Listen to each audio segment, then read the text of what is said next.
In this episode, we sit down with Bert Sorin. Bert is the president and co-owner of Sorin exercise equipment. Find out how his unexpected All-American track and field career helped him transform who he is and what he's become today. As always, if you have any questions or suggestions, hit us up at podcast@volkortson.com.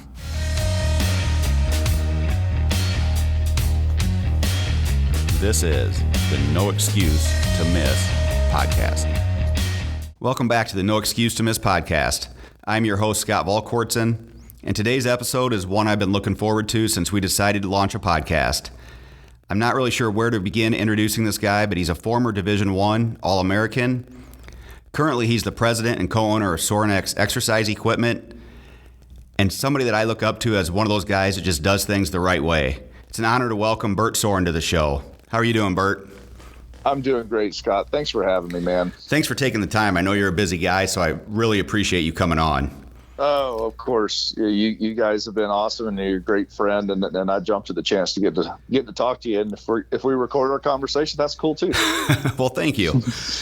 Let's start with, obviously I'm very familiar, and everybody here is familiar with what Sorin is. But for those that aren't, can you just give a little brief background of what you guys do?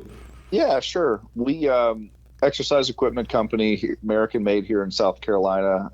We're coming up. Actually, tomorrow will be our 41st anniversary, I believe. So we've been around for a minute. Second generation business. My father started in our carport back in 1980, and he was always a lifter and always a coach, and was pretty good at building things, and said, well, the equipment that's out there currently is not up to my standards of what I believe weightlifting equipment could be, whether heavier duty or more adjustable or safer or whatever it might be.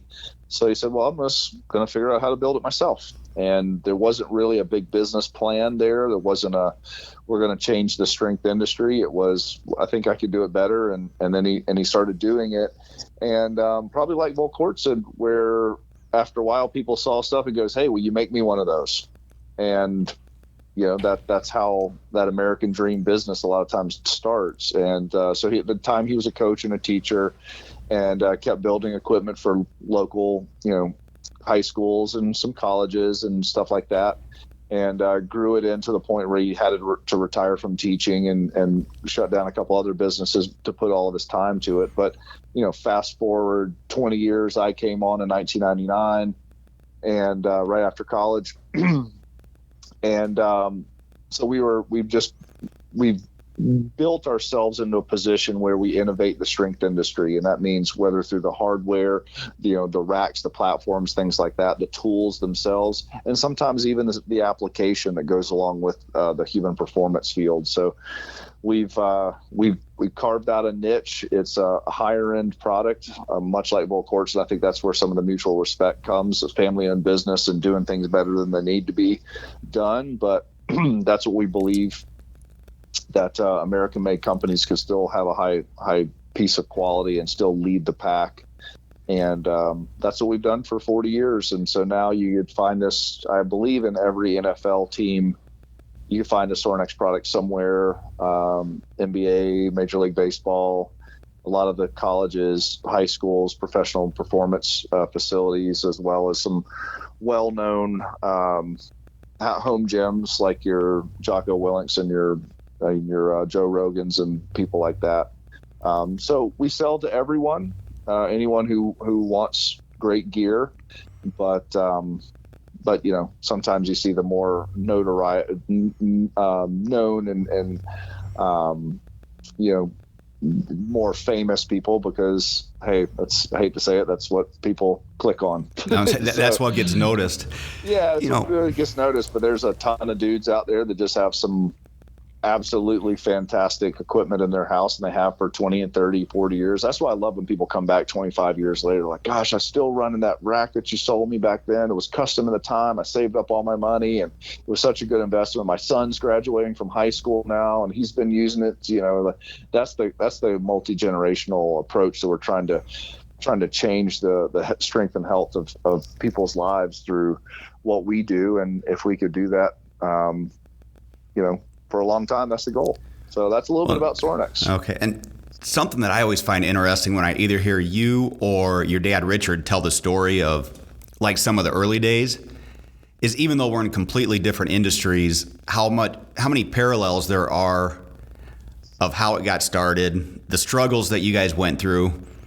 You know, it's easy for people to look at Sorin X now and be like, wow, it's, you know, like you said, it's in all the NFL weight rooms. It's in, you know, for Jocko, for Joe Rogan, all these different people that you've built weight rooms. But they often overlook all the struggles and the, you know, the, whatever you want to call it, the problems that you encounter kicking a business off like your dad did. Right. Oh, you know, I can't imagine what you guys went through, but I know been more dark days than light, you know. It's you know, it's just so much struggle over the years, because you're defying the odds in many ways. You're defying the odds of being a small business. What is 99% of 95 or something along those lines percent of small businesses in America don't make it past the first 5 years to start with. So you're against the odds there. You're against the odds coming into an industry that not really known in at the time. You know, I mean, my dad was a strength athlete and stuff like that, but you know, he wasn't like at another company and then started his own thing when he knew all the players in the field and had a name in that world. And so to do that type of thing is pretty remarkable. And then, you know, we didn't really take on any outside money for probably the first 30 or 35 years, as far as like bank loans and things like that. So you trying to fund it yourself, and which was a mistake in many ways. You know, you play it safe. Sometimes you can play it too safe. We've been guilty as charged of that. Yeah, right. You say we want to keep it where we could handle things and, you know, but you could almost miss the wave at times, because every business has a building phase where you're starting to gain traction, and maybe you have a design or something that changes the industry. But if it's legitimately going to change the industry, you have a time clock that starts, and because if it changes it, you have copycats coming. And you kind of got to paddle as far as you can on that wave and build that momentum while you have the you know, it's the 15 minutes of fame in some ways, and you just work to make sure it's 30 minutes of fame or an hour, you know. And when you have that opportunity, you gotta take it. And so, you know, I feel extremely blessed that there's multiple times that we had that 15 minutes that maybe only lasted 15 minutes, but we were able to recreate it at times and then elongate it once we had additional chances, and with a different mindset of a more aggressive business mindset or more aggressive financial backing or things like that. And unfortunately, most businesses don't get those second and third chances. And in some ways, I think, you know, maybe delusionment and ignorance was bliss. You just don't know. And you're like, hey, we're doing the right thing and this is great and we're enjoying it. We come up with great equipment, and you break most rules of business because you don't know any better and you're just doing it. And, you know, I've had, you know, CEO groups and business leaders, you know, tell me to pull the plug. I've told them, they've said to sell it, to soft crash it, to everything you could say, you know, and we literally did the exact opposite of that. And the smart business move many times was to let go of the rope. Just like, all right, we're done. Like, go retool. And maybe whether it's through pride or whether it's through ego or, again, just ignorance, you know, or, you know, any of that, or just saying, no, we're not going to quit. Quitting is dying, and just keep holding on.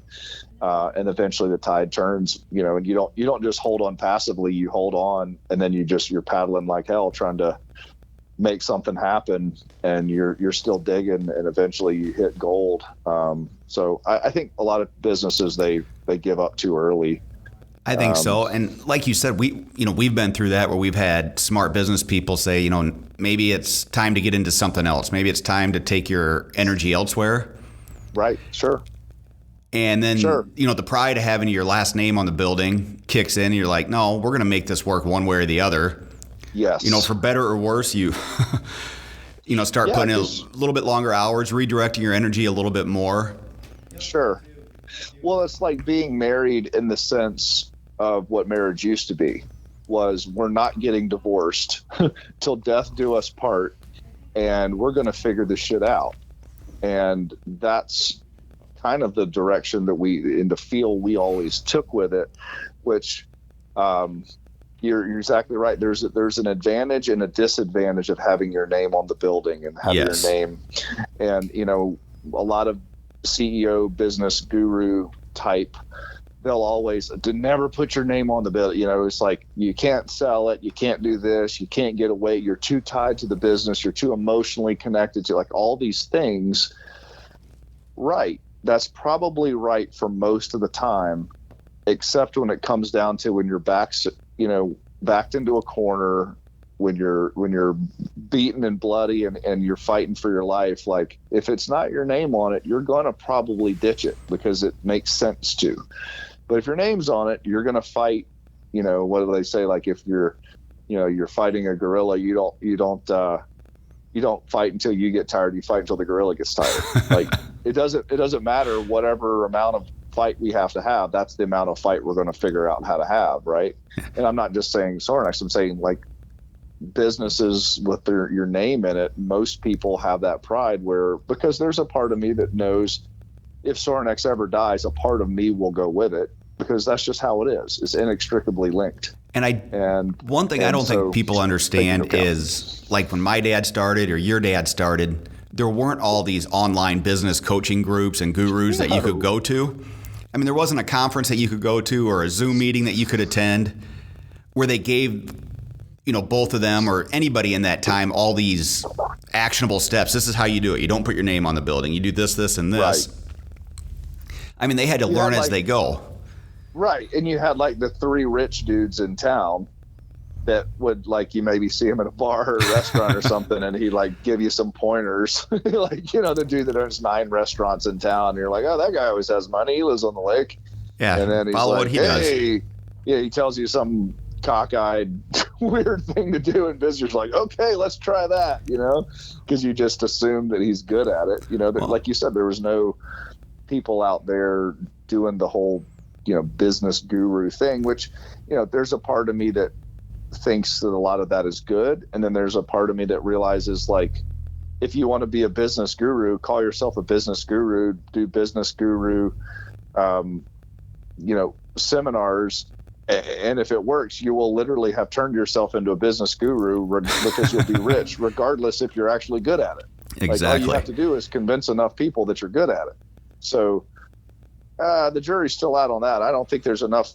I've seen a lot of these influencers and people that are trying to tell you how to, become millionaires, and I see where they live. And I go, okay, maybe you're just living beneath your means or whatever, but the fake it till you make it scenario has never been something I've really subscribed to. It's been, go after it hard, and, don't quit. And if there's real substance there, you won't have to tell the world, they'll tell you. Exactly. This is something I've never asked you, but, like, what does your dad think now when he looks and sees what you've grown Sorinex to be? Does he ever, like, look back? Yeah, we talk about it a good bit. I mean, he sits, 50 feet from me, so in his office. So we talk about it, and I'm super thankful that I get to have Dad, as a part of it, and he's still here, and realize, we had probably an hour-long conversation today. And just to have those times that we can still talk about how we both view the business and how we view life, and how, hey, we made some mistakes here. We predicting that this is good, this is bad. Like, so there's all that, in some ways I think he's surprised. I mean, neither one of us really knew that it would get to this level. It's like when you're a kid, you're playing a sport, and you're like, hey, whether it's like basketball, you're like, all right, NBA finals, game 7, buzzer beater, and you throw it up in the air, and, like, it may or may not make it, but, like, that's the fantasy, right? You're always saying, like, this is gonna. Do you really expect to be in the NBA finals game 7? Like, do you really, really think that's going to happen, or do you just kind of think that would be cool, right? But kind of what we found is, like, early on, it was always like, hey, that would be really cool. But you keep showing up to practice, and eventually you kind of go, oh, crap, we're in the NBA.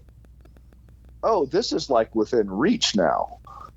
And then it was almost a kind of a surprising thing when you just kind of keep your head down. You just realize that you're kind of in the mix at that point. And then for me, I was able to start putting together bigger and more concrete goals when you start sniffing that you're actually, there. I love to kill a giant elk, but I don't fantasize about it every day. In South Carolina, we don't have elk. Well, when I step into Wyoming, my focus changes. That's a possibility. Yeah, so that's a interesting way to look at it. And, from afar, we always admire what you guys do and the way you've built your team up. Everything from, like when we toured your headquarters, seeing how happy everybody was to be at work. They're smiling, they're constantly posting on social media, things about Sorin, about what's going on. So I think that's a tribute to you and what you've built there. I appreciate it. I mean, anything that I'm doing is just a derivative of what Pops, taught me. And he created the culture of strength and of hard work. I mean, that I've maybe tweaked the culture into some different social things and some other stuff. But I mean, just the culture of hard ass work and doing things that are just extraordinary, just literally just extraordinary living. Like that was always him. I thankfully grew up with a mentor and a role model that showed me those things. But, when I came on, there's always a part. I mean, I'm sure your dad probably feels the same way. There's a part, like you see what your family has done, and you see the product, you see the service or whatever it is, and you go, okay, this is truly great. I get it. And you're bought in, you're 100% bought in. It's ride or die. This is what we do, and there's some pride there. And then, one of my goals was I came on was like, okay, step back from it for a second and see where are the holes that maybe Pops isn't seeing just because he's so in it. He's in the forest for the trees. He's there in it, and go, hold on a second. Like I remember like one of the first things I did, I was like, hey Dad, we need to get a dedicated phone line for the fax machine. Like it was that simple stuff, because he came from literally nothing. So it was like, back in the day, it was like, all right, I need you a customer was going to send a fax in for a purchase order, and he would have to make sure it's like, all right, I'm not going to answer the phone right now. That's the fax coming through. And then like, a 22-year-old Bert's like, hey, why don't we get another fax line? Like little stupidly simple stuff like that. But it was just when he's in the middle of designing stuff, and he's not thinking technology, he's thinking of how do you make equipment great. So I came in and try to solve a lot of the little problems to streamline some things. And then I was just there to help him. And my goal was, how do I expand and amplify his message that he's pumped into us meaning myself, but like all the guys that were working out in the gym and the kind of the community. And then just started learning how to do that. I'm a pretty gregarious person. I have, a lot of friends all over the country. And I did back then because I was training for the Olympic trials. So I was traveling all the time. So I knew all these athletes and everything like that, and coaches. So I was just mining from that, but then pouring back into the community and building, kind of weaving Sorin into that community the whole time as I was chasing my dream. And so that's kind of where how that changed. And then there was a side of it that I legitimately said, well, if he's already brought it to this stage, it's not a competition. Can I make it bigger? It's an honoring effect, because if I don't do anything, if I don't grow it from here, then I couldn't look at myself in the mirror 20 years later and go, wow, I just totally put it in coast and kept it right where it was and made a living and just did that because that's the work the Pops did. And I'm just gonna coast. Like my goal after the first few years, when I realized I had some teeth, was like, oh, let me show Dad how big and how successful and how fulfilling that maybe I could help make this while he's still here. I mean, that's my gift to him. I told him 10 years ago, I said, my gift to you is I want to show you while you're on this earth what this business could potentially be, what effect it could have on the community, and have you enjoy it with me versus, wait till you're gone one time and they go, okay, well now we're going to blow it up or sell it or do whatever we're going to do. Is like, no, let's go on this ride together. That's the most I could honor him. And to the point where, and hopefully at some point that financially he won't have to work if he doesn't want to. And I told him, I said, when you're in your 60s or 70s, I don't want you to have to come to work every day. The thank you for getting me into this as a young man is that hopefully one day I could give back and say, hey, Pop, I know it's a Wednesday and you want to go fishing. Enjoy yourself, have fun, and know that he could come back and his business is rolling. So like, that's what we've been able to do. And so I'm as much proud of that as like, oh, you grew it by X number percent or whatever. It's like, okay, fine. Like, I'm not that much of a rear view mirror kind of guy, but I know like one of the goals that I had set out was that, and I think we've achieved that, which is pretty cool. That's really cool. And I think something, like you said, much more than, percentages of growth and sales and all that stuff. Like watching that video of your dad deadlift at Summer Strong this past year, where he wasn't quitting for anything. No. For people that haven't seen it, you need to. Is it on? I assume it might be on your website or on your YouTube channel. Yeah, it's probably. I'm sure it's probably on IG, Sorin X IG. Because did I hear he was only a few weeks removed from surgery as well? Yes. So he was probably, I can't remember how many weeks, probably 10 or less from emergency gallbladder surgery, where they went and took his gallbladder out. So he deadlifted 365 pounds at 71 years old. And we were laughing. I kind of laughed at him. I said, dude, you didn't have 366 in you. Like, too much chalk on the bar, and that one might have stayed on the ground. But watching that place erupt when he locked out. Yeah. Oh, it was awesome. I mean, it was super cool. And, he's training and tries to train. But, got to remember that guy's deadlifted 500 plus pounds since he was 15. So every year he's done it. So just the wear and tear on his body over the years. I mean, he's been busted up and broken up about every way possible. So even the fortitude to go out there and do anything in the weight room is shocking, much less, actually train and get up for like, hey, Summer Strong's coming up. I want to make sure, I still get to get after it a little bit and feel that adrenaline rush, and which I commend him. Probably more than anything, I always try to pump the brakes on him a little bit. I'm like, hey man, you don't necessarily have to. But what I've found out that pretty much just pumps him up more. I think he gets mad at me and he just, puts more weight on. So I'm just like, hey, good job, Pops. Make sure you drink water. I try not to say anything to him because I know if I tell him to go lighter, he'll put 405 on. So, and he'll probably get it. He'll figure out a way to get it. Yes, one way or the other.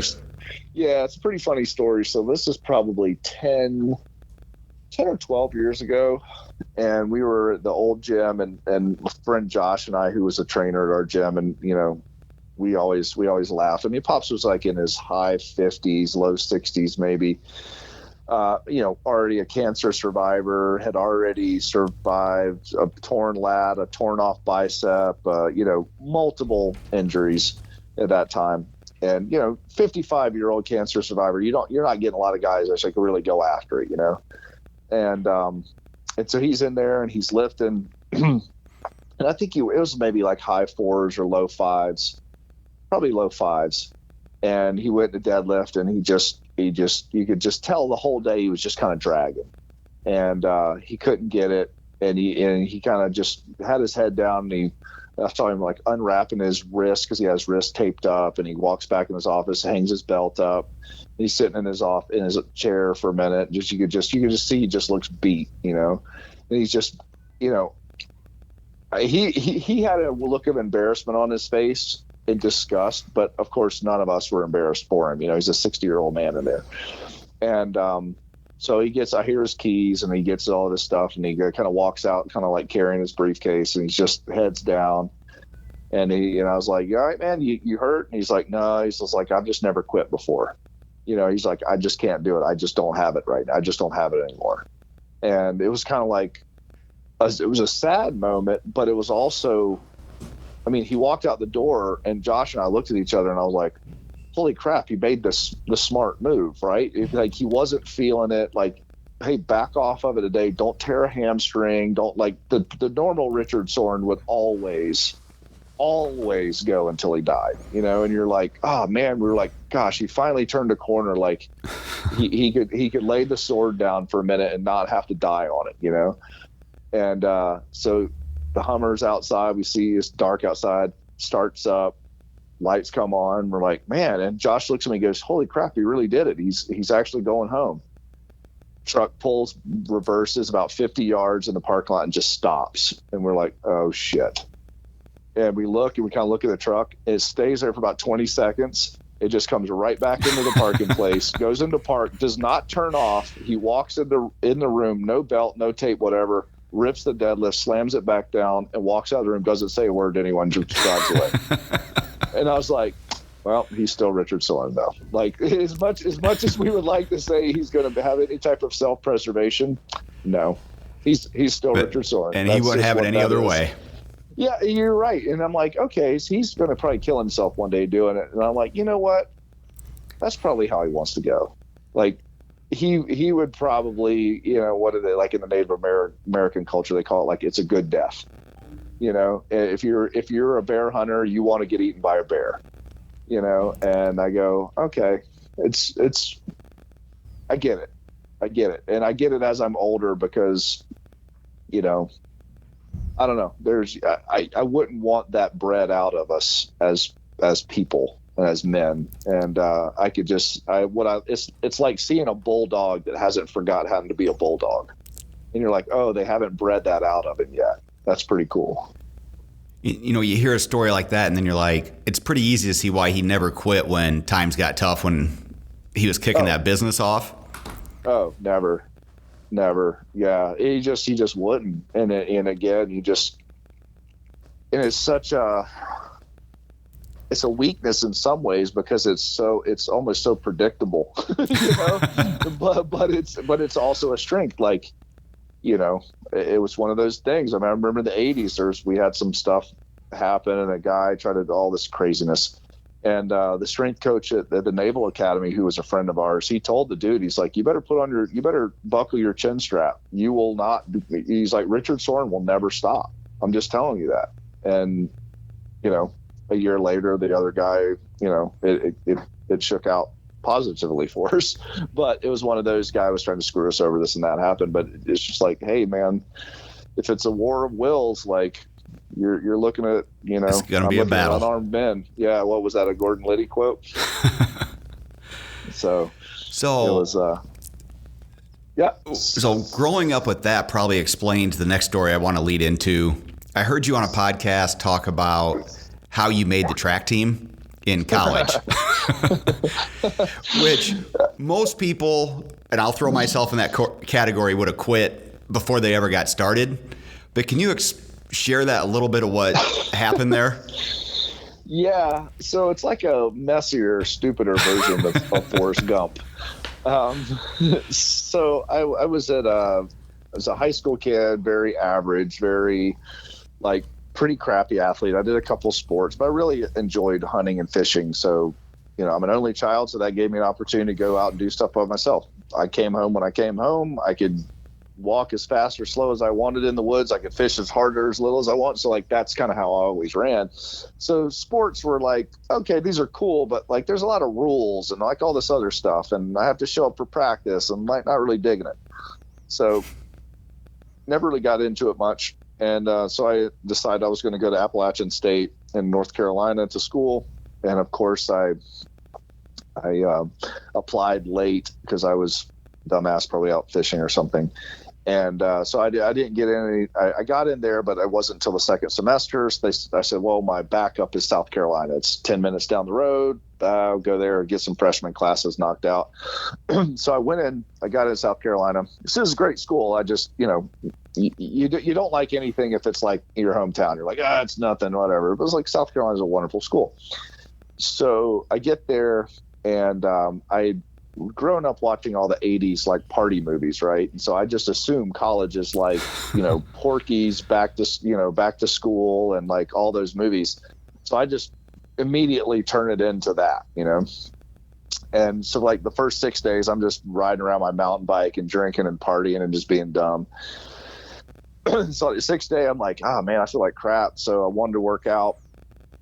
And the time I was 6'2", 170, like a little skinny guy, and a late bloomer, 17 years old. So I call Pops. I'm like, hey, didn't we do the weight room down at South Carolina Athletics? Because the rec center weight room is terrible. And I know we have Sorin equipment that I grew up on is in there. And hey, is there anything you could do to let, get me in there? And he said, sure, let me call the coach in town. And the guy was like, yeah, come on out after all the athletes have left if you want to work out. And again, this is 1994, so crap like this played back then. So again, I'm 17 years old, not a big detail guy.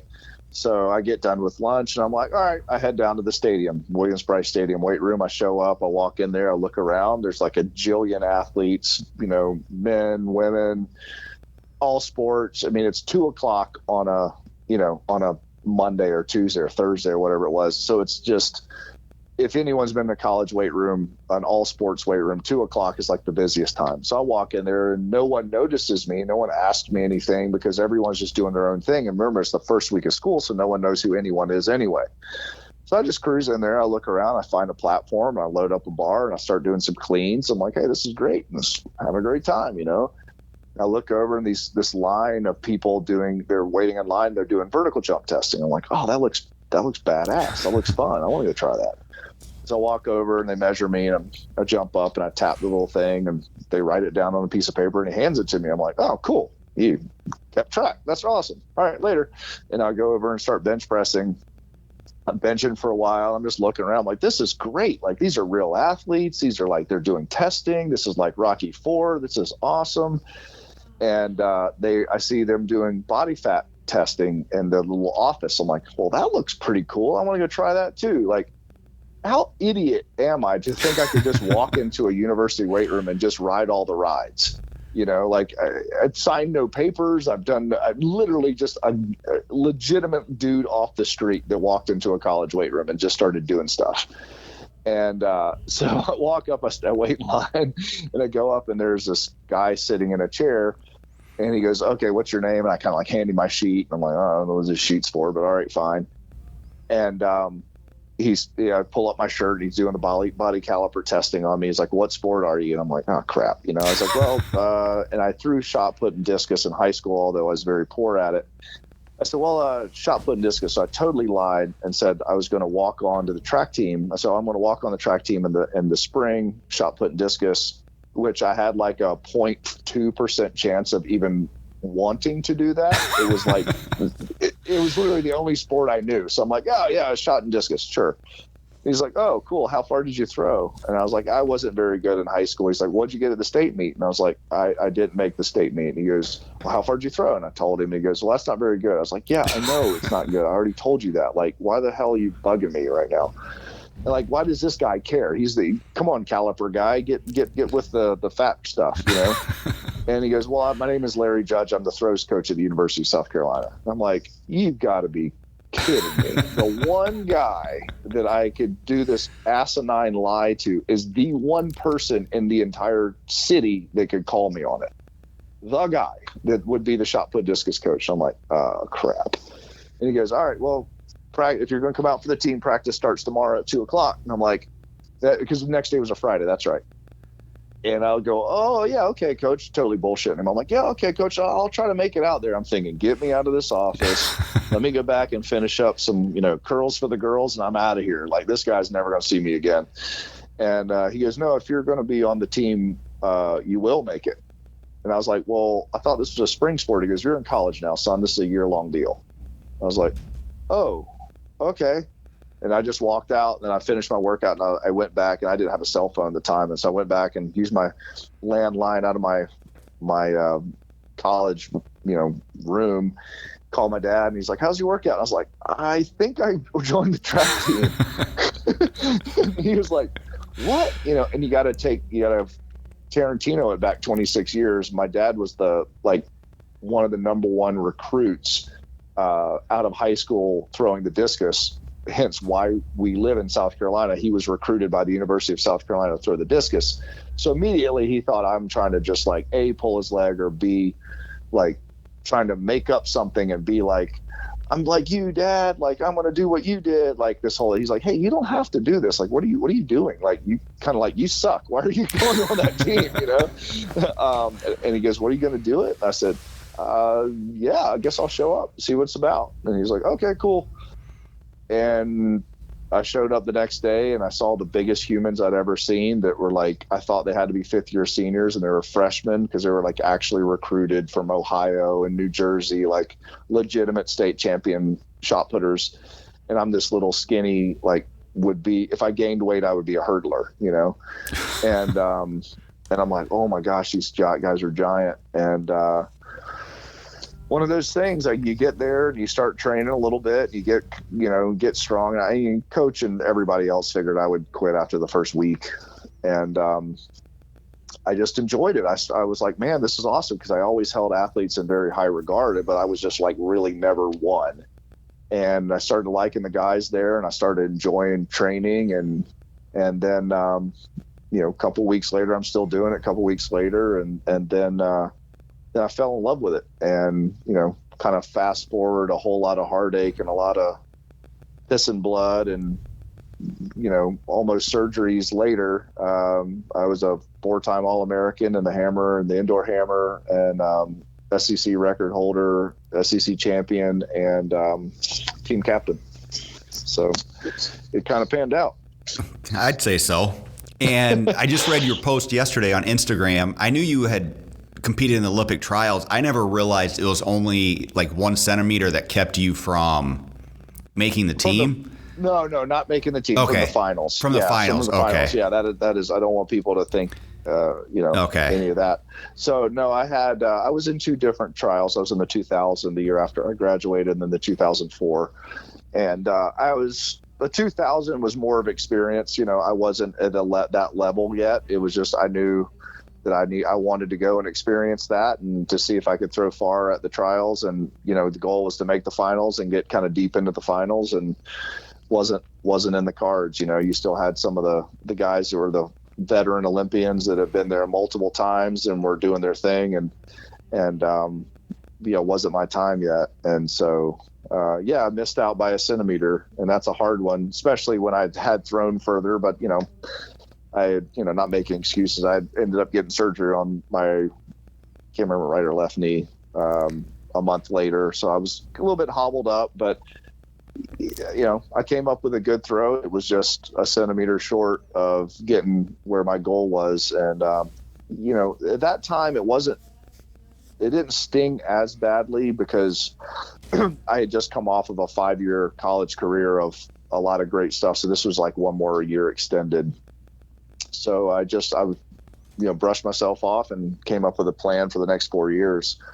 So yeah, it was an awesome experience, but it taught me a lot of things that, most of the things that are the base of things I learned from business or in business were things that I learned, ended up being on the track and field team and competing and in the weight room. And that's why I still have such a love and a admiration for athletes and in track and field and throwing and weightlifting, because in many ways it gave me most of the stuff that I have. I look back and go, gosh, had I not went into the weight room that day, had I gone to the weight room when I was supposed to, the throwers would have been gone.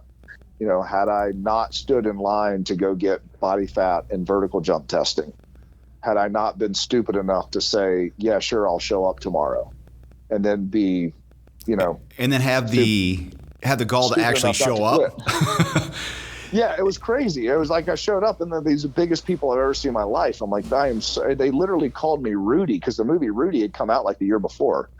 So they like called me Rudy for like the first 6 months. They're like, that Rudy kid. I'm like, my name's not Rudy, but like I was the little twerpy guy that showed up, and they would make me, coach was like, basically saw this as a resource immediately. He's like, oh, you have a car that's pretty big. So like, then it would be, all right, Bert, you go pick up all the female throwers from their dorms and bring them to practice. like, because we practiced off campus, so it was a pain in the butt for them to get to practice. So I became like Uber immediately for free. And then it was like, oh, by the way, stop by the training room on the way out and pick up water and everything, because the trainers weren't going to ride all the way out to our facility. So, I was carrying implements, I was carrying people, I was carrying equipment, I was doing all this stuff. And they're figuring, hey, we didn't ask this kid to be here. We're not paying him anything, so we got free labor out of this guy. And it's kind of like the equivalent of just sweeping the floors when you go a place. And you just do it until you're more valuable doing something besides sweeping the floor. And that literally, after a while, I started throwing far enough where they're like, all right, well, we'll get someone else to go get the water. we'll get, some things changed. And, it was just a trip, but it was so interesting because it was so incremental.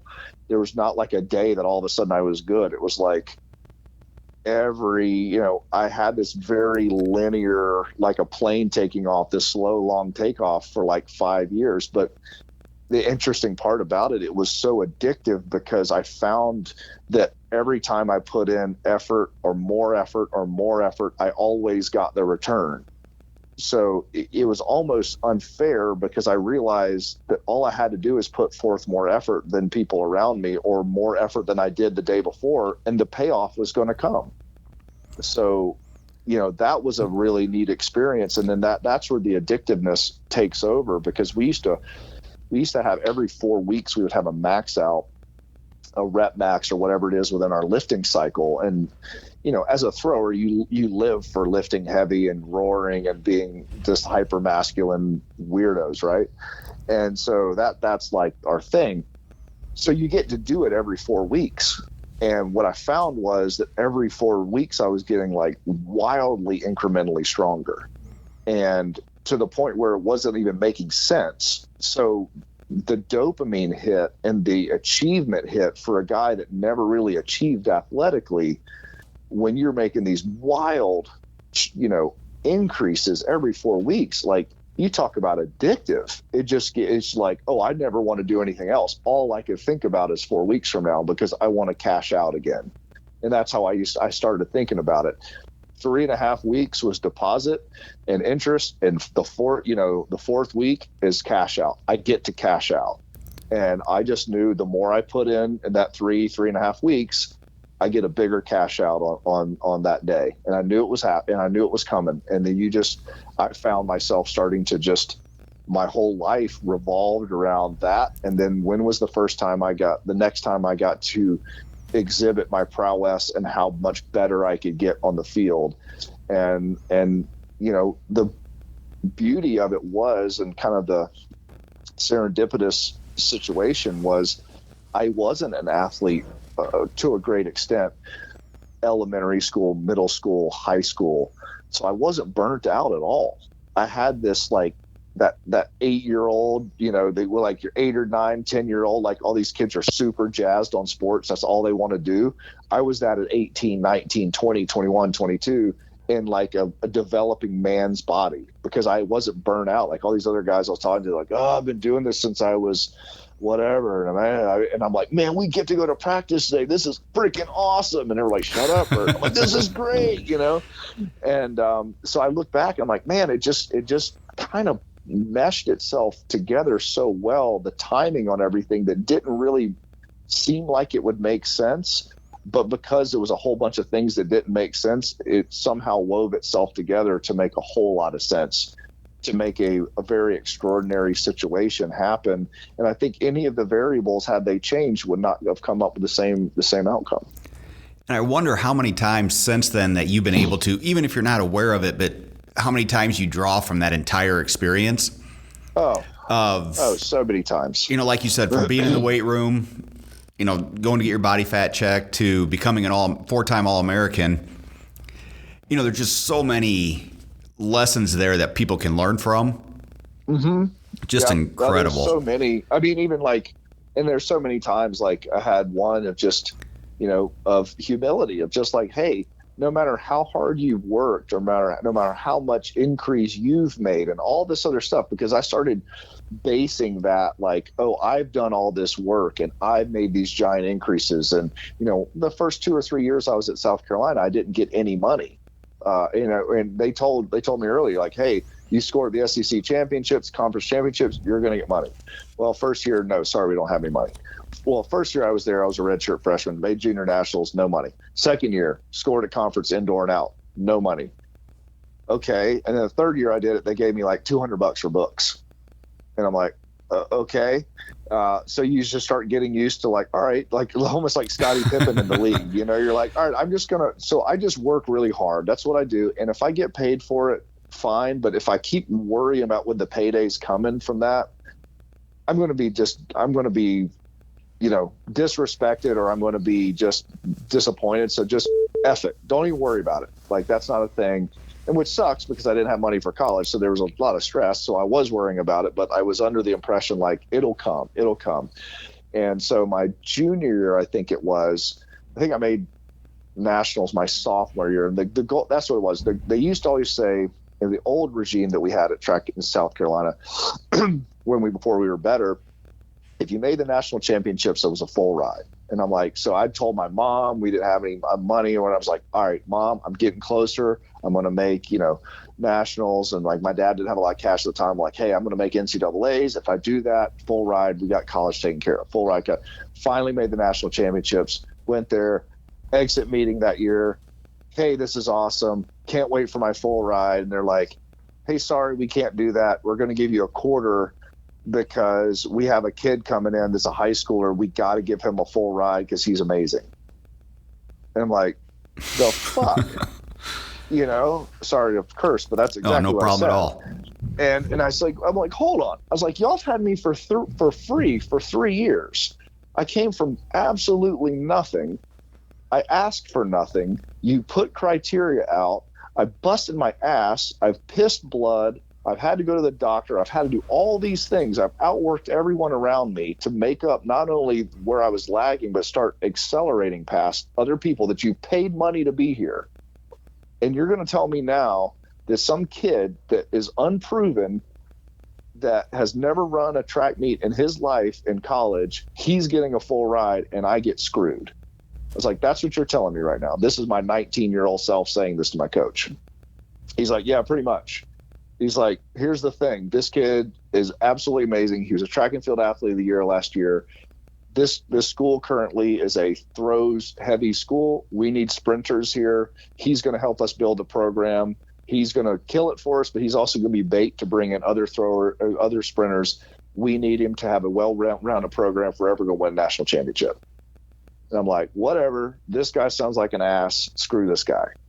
Yeah. So the dude comes in and I'm like, I'm like, F that guy. Like, that guy took my money. He's a 17, 18-year-old kid. He took my money. Screw that guy, and the kid has no idea. And so we go to Virginia Tech for our first indoor meet. This is 6 months later. We've all been training in the fall. And this kid, he's a hurdler, and he lines up, and he's walking around on the track before these like cut off, like these sweatpants, like cut off fringes and all this like weird bougie shit going on. And I was like, what is this guy, And the gun goes off and he fires down, was it 55 meter track, national leading time in the nation, fastest time in the nation, first race in college. And I went, oh, some people are just better. And I looked over at Coach. I was like, hey, man, that was a good buy. And you just have to come to the realization that it doesn't give a shit how hard I worked or what I thought I was worth or whatever, because guess what? I got third that day. And Terrence Trammell, who went on to win 2 Olympic medals and multiple world championships, he was the real fucking deal. Like, he just was, and he ended up winning multiple national championships, like a 10-time All-American, and legitimately he helped build our whole sprint program we're still putting people on Olympic teams at the University of South Carolina now because of that era. And I look at it and I'm like, but I in about 30 seconds matured and looked at Coach and went, I get it now. It's a business decision. That was a good buy, regardless of how I feel about that. And then I just said, okay, if that's what it means, I got to get better because I get it. And that's a credit to you, though, because I don't think I know myself at that age, I can't say that I would have had that same level of recognition. It would have been really hard to be, even if I knew it deep down that, okay, that makes a lot of sense. Yeah. I mean, I was still pissed, but I guess it was like one of the things I looked into Terrence's eyes. And when he was leaning on the hurdles before the race, and I'm looking at this kid and I'm like, man, he just doesn't have the same countenance as other kids. And I look and I saw it 1,000 times later, and Terrence and I became extremely good friends. And I look back, I'm like, oh, that guy was already envisioning himself at the Olympic finals as an 18-year-old on his first college race. He already had that eye. He knew what he was going for. He was visualizing it. And all this was a literal hurdle in his way to get there. And all he was going to do, he was just going to be extremely dominant until the day where he's where he wants to be. And so when I saw that, it was like, and I had to look at myself. I was like, I don't have that. I'm not there. I still want to be there. I still dream about these things. This guy's already there in his mind. And this race right now is just a physical manifestation that he has to do to get there. He's already past this. And I was like, oh, crap. Some are just built different.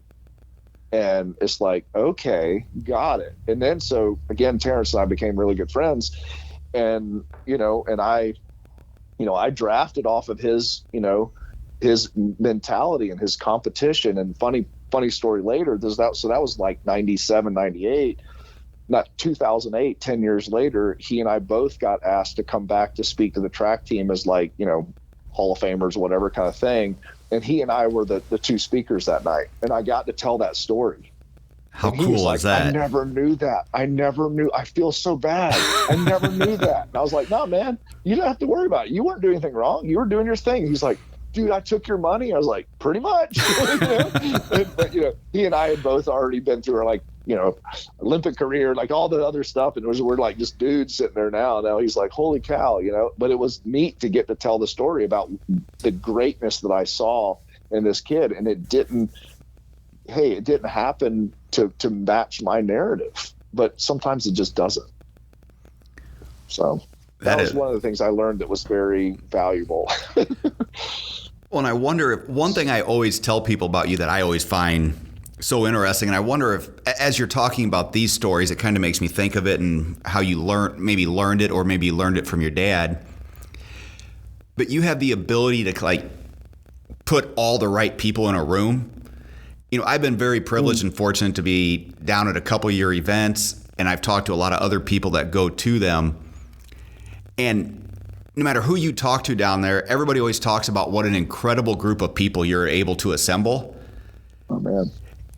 Which is, it's very cool. And the thing that strikes me is it's people that come from all different areas. Obviously me in the firearms industry, you have, gym trainers, you have, people from all walks of life, and they show up to these events, and it's an event like people have like no other that I can explain. Well, thank you. You're welcome. Is that something that you consciously work on, or is that just a gift that you have, or something that you learned along the way? I think, first of all, thank you. I think it's a few things. My dad always had a high reverence for extraordinary performances, but more extraordinary and interesting people. My mom was always walked to the beat of her own drum as well, and was just always very independent, always wanting to do things that just didn't seem doable. So both my parents just always kind of went after life like that. So I got a early value proposition of like, man, people that overperform and extraordinary people I'm attracted to. I think it's really amazing. I want to honor that. I want to help show value and pour into their life to watch them succeed and to maybe be a small part of their successful story. But then I also want to pull some of that and learn from it as well, right? I mean, you want to be around, let's talk about, the 5 people you're around most. I'm like, well, what if I'm around 500 amazing people? Like, and then that's kind of one of those things. And I think another side of it is I was an only child. So there's a lot of times you're sitting by yourself and you wish you had brothers and you wish you have sisters and you wish you had the super close friends. And, then you kind of like make these people up and you're like, what if like one of my friends was doing this and they're like this super awesome that they were these, successful people. And like, again, not money. I don't find money extremely successful. Sometimes you just fall into it, but, people that are just legitimately doing amazing things. So I always kind of had a nose for those people. And I have a nose for people who are extraordinary, but then I hate to say it's kind of weird. I've had some bad experiences with like the big posturing type folks that, I mean, honestly, I just don't like assholes. That's what it boils down to. I can't take it. That's just not part of what I enjoy. So I could smell that quickly and I try to get away as far as I can away from like that type of person. But when you wash those type of people away out of your life a whole lot, like mining for gold, like the real ones and the humble people and the people that have a lot more to offer, those are the people that start shining. And I do have an ability to find those diamonds in a rough. And maybe like I've kind of realized one of my gifts is I could see people for what they can be. And so I've kind of made that my own, I won't say life goal, maybe a little bit of a ministry in a way, a little bit of a just like kind of maybe my service to the world is to help those maybe see what they might not see in themselves and to treat them to that standard versus what the rest of the world treats them to. Because I found if you call someone a thief long enough, they'll steal from you. Yes. If you tell, how you treat people and how you talk to them and how you title them, they'll live up or down to it. And so if you could find people that have that amazing potential and then pour into that and hold them and say, hey man, I don't care what you did, 5 years ago. I didn't know you 5 years ago. I'm going off of what I know now. So if we want to have an amazing relationship, I'm going to hold you to a standard, you hold me to a standard, and we both know it going into this. But here's the things I think I see in you. Prove me right. Prove me right. Prove me to me that I believe that you could do this and this and this and this and this. I'm on board. I want to be on board for you. And if you F up, that's fine. Let's figure it out. But prove me right that you're as amazing as I want you to be. And I found by doing that, you surround yourself and maybe even help develop a lot of amazing people. So and I think that's kind of how I've seen it happen. And I didn't know if it was, I kind of had to reverse engineer what was happening in my life. But what I've kind of found is that, and a friend of mine is, Zach Brown. So Zach is, we laugh. He's like, dude, you and I are people collectors, and it's like, some people collect cool cars or collect cool like jewels or whatever. And he's like, I just love seeing people for who they are and who they could be. I'm like, yes. And like, we geek out about it, and it's like, I met this amazing person and then we'll literally introduce each other to our friends because it's like, oh, I want to see this person succeed and I want to share this person with you because I think this person is super amazing and could be even more so. And how can we use our resources to help that person develop? And like, that's very, very enjoyable for me. Well, and one thing that I've learned from you is something you do very well is you connect people. But then you don't, many times when people connect people, they want to stay in between that connection. They don't want those people to get closer than like me and somebody and me and the other person. They want them to get close, but not too close. Because they still. And I've heard, Yeah, You I've know, heard that, and I felt that way before. Like that's a more of an immature way to look at it, and I've been there. But when you finally realize, or you at least you ask yourself, why am I doing this? Am I doing this to pad my own resume of people or my own Rolodex? Or am I doing it because I legitimately think that person's awesome and that great person that I love and care for needs to meet this other person that I love and care for? And if I'm legitimately trying to give them a gift, like I say I'm trying to, then that gift doesn't have conditions. It doesn't like, oh, I want to introduce you guys, but if y'all ever hang out, you have to invite me. But I hear people even say that. They're like, oh, I get kind of pissed when I see so-and-so and so-and-so. I mean, like, shit, I'm the dude that introduced them. I'm like, how about this? And I've been there. Go change your narrative in your mind to say they are paying you respect by they're basically, you said this is an awesome person and this is an awesome person. And when you see them doing things together and becoming friends, you know your payment is to know that you had something to do with that. And you gave both of those people a gift of making their life better. That's your payment. Don't ask for anything else. Don't ask for a call. Don't ask for a text. Don't ask for a tag. Don't ask for any of that shit. If you're really doing it to help them out, realize that if their life is better, you have been paid. That's 100% accurate. And like I said, that is something I've learned from watching you at various events. And I know I've had a lot of conversations with, you were talking about how you try to find the good in people. And our mutual friend, Brandon Lilly, will talk often about how you saw the good in him. Oh, Brandon's awesome. Yeah, and look at who he's become now. And he'll always, a lot of times, give you the credit on seeing something in him that he did not see inside of himself at the time. And now people that encounter him will constantly talk about, I know personally when we have him at the SHOT Show with us, at the end of the show, people will say, where did you meet him or where did you find him? That guy's incredible. He's incredible. He's an incredible person. And like, he's one of my favorite people. And he and it's not just because of who he is, it's who he's allowed himself and worked to become. And he hasn't forgotten that. Like, he hasn't forgotten his story and his whole cycle through everything. And he continues to get better and better. And he continues to get better because he's more and more and more selfless. And that's just so cool to me. Like, he's on a whole different level, man. Like he's inspiring. He really is. I'm so proud of Brandon. Like, he's super inspiring to me. And, if I could have a little bit of help, helping him at a stage in his life, like, that's the payment, right? I see Brandon doing amazing things. That's the payment. That's it. Like, seeing Brandon, do a marathon by himself one morning, wakes up 4 a.m. Doctor said he's not ever going to run again. He'll have a limp and be hobbling. And he woke up at 4 a.m. and did a freaking marathon.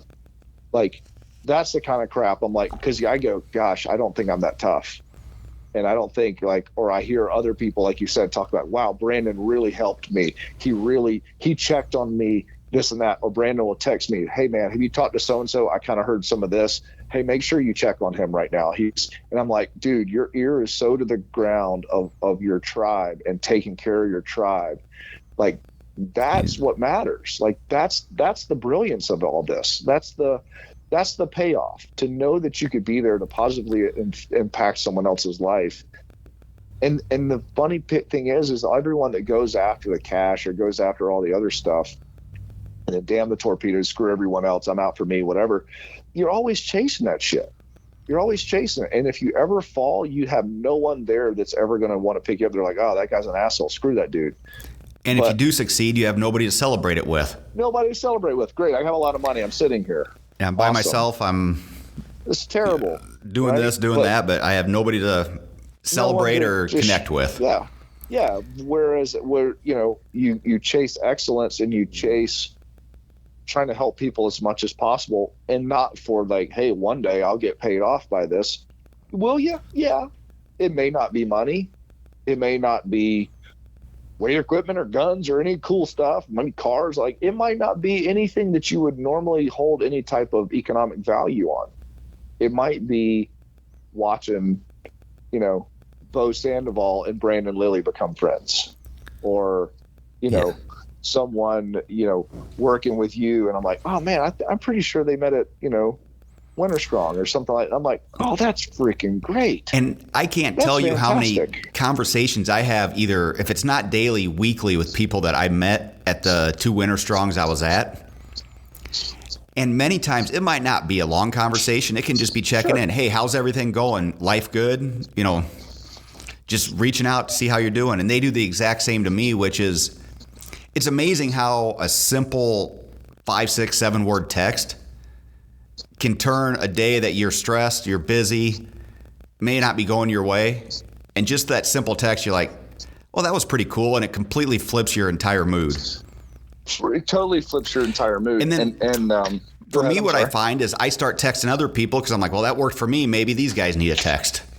Exactly. That's the key, right? And I call it reach out, and it's obviously not very very original, but that was a technique I would use when I was really stressed.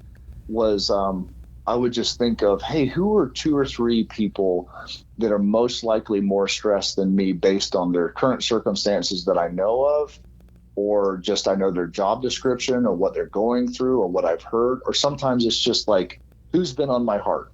Like who just, I don't know. I keep thinking about that guy today. What's his deal? And then you reach out to him. And then what I immediately find is I'm able to show value and love to somebody else, which makes their day better, which again, I'm paid right then because now I've made someone else's day better. What's better that you could do by making someone else's life better? But then also it causes you to be less self-centered. So now instead of worrying about my day and like, oh, my P&L sheets or all the dumb stuff that we worry about, the total circumstantial stuff that doesn't really matter, you stop worrying about that. And now for that 20 minutes of time, I am now concerned about someone else who I care for. So then I realize later, I go, oh, that thing that I don't really remember what that was right now, because now I've gone on the attack of life and tried to make it better versus just playing defense on my heels all the time. And so I found it as being not only to pour into those around me, I found it as a self-defense mechanism for myself. And the irony of it is like, oh, how do I feel better? Oh yeah, go do something for someone else. Yeah. So that's what I try to, I wouldn't say necessarily teach, but and it's I've talked about it enough where I'm just trying to share that kind of hack with others because it works. It works really well. And the cool part about it is, within the tribe, the Bosco Brotherhood or the Sorin tribe or just kind of our group, is you see more and more people doing it constantly. And then you end up with this awesome community and culture of a lot of people, men and women, that are just concerned about one another and not concerned in like, oh man, I'm so busy. But like, hey man, your life matters to me, and everyone wants to be relevant, right?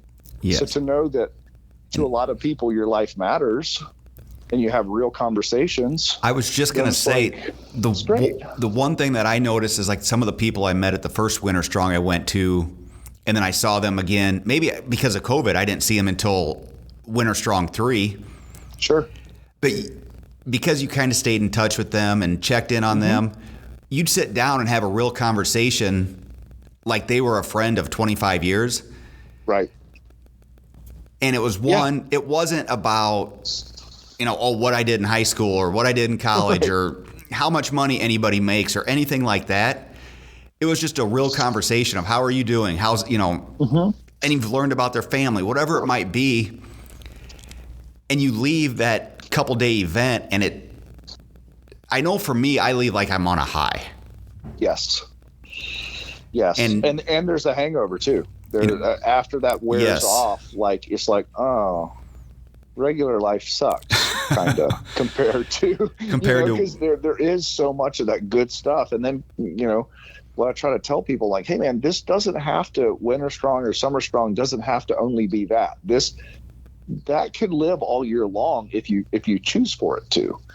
if you contact each other, if you make time to see one another, if you make time to involve yourself in other people's life, to how to, throw them a favor if you can, like, hey, anything I could do for you, man. Like, I'd say probably every 2 weeks I get a text from Brandon.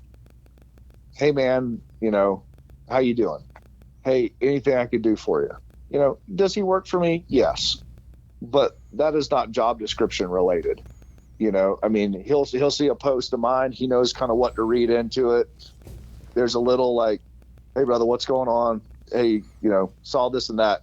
Can I help you? And you're like, I'm sure he might listen to this or might not. But I've told him, like, that little stuff means so much to me, that someone cares, because someone thinks, you're a president of a thing, you're CEO, like all this other stuff. You got hundreds of people. Yeah, I got a lot of people to reach out. I do. And I have a lot of friends. I know a lot of people, but the people that I know actually care for you, and that care not with a motive in mind, like, hey, I'm going to say this, and then they're going to invite me on that, or whatever it may be. I think that's the stuff you really appreciate. And that's exactly what I try to do for other people, and to make sure that it's non-conditional, and that's, you hear about love, true love is non-conditional. Well, acts of service to one another and doing things for one another is a form of love. So why are we putting conditions to them? That's called business. If we're doing business, let's talk about it as business. If we're actually friends, let's make sure that we remove conditions and strings. And that is something that you do so well. So all the credit to you on that, because like I said, I know I get better every time I'm around you. I'm around the Bosco Brotherhood.